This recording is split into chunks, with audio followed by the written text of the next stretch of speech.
Guys नमस्ते।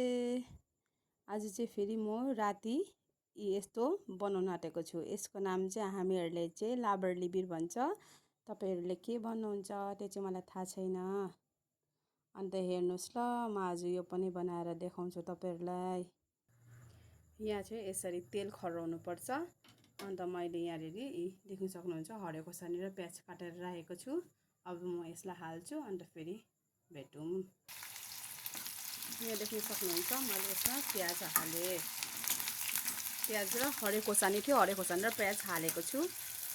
अनि यसरी अलिकति चलाउनु पर्छ।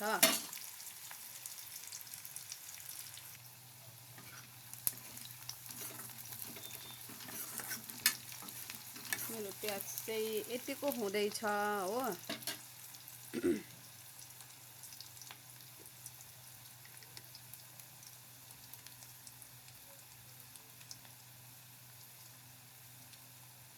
अब चाहिँ यसमा हाल्नु पर्यो अलिकति हर्दी,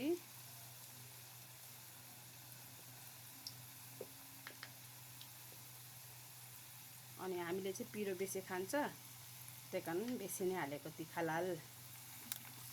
अब यसलाई हामीले यसरी चलाउने।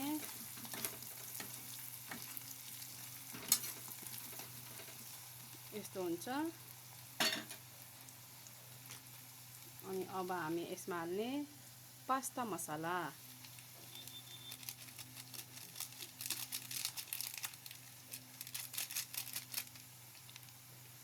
पास्ता मसाला हालेर पनि यसरी चलाउनु पर्छ।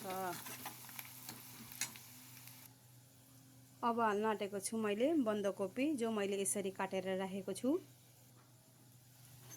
यहाँ देख्न सक्नुहुन्छ। अब हाले मैले बन्दाकोपीलाई।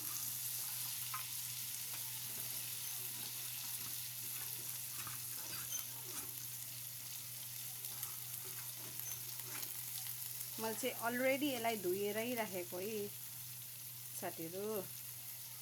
नधोइहाल्यो चाहिँ नभन्नुहोस् होला। मैले धोएर पानी राखेको धोएरै। अब यसलाई चलाउनु पर्छ, मिक्स गरौँ यसलाई।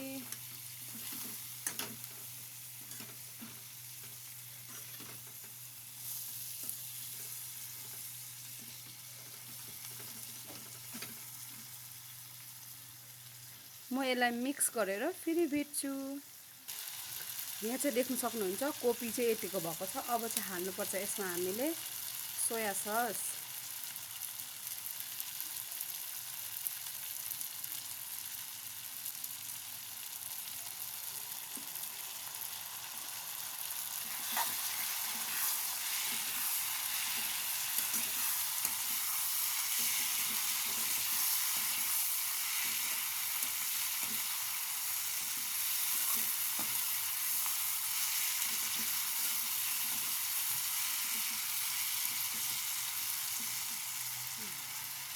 सोया सस हाल्यो।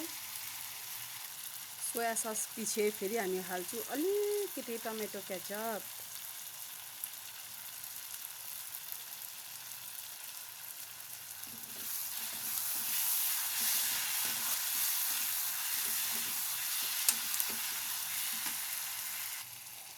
टमेटो केचप हाले। अब हाल्नुपर्छ हामीले नुन,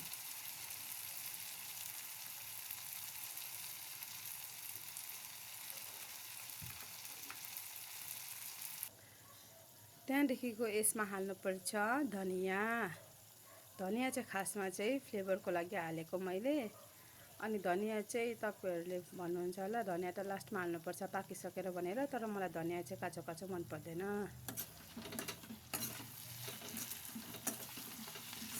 अलिकति पाकेकै मनपर्छ।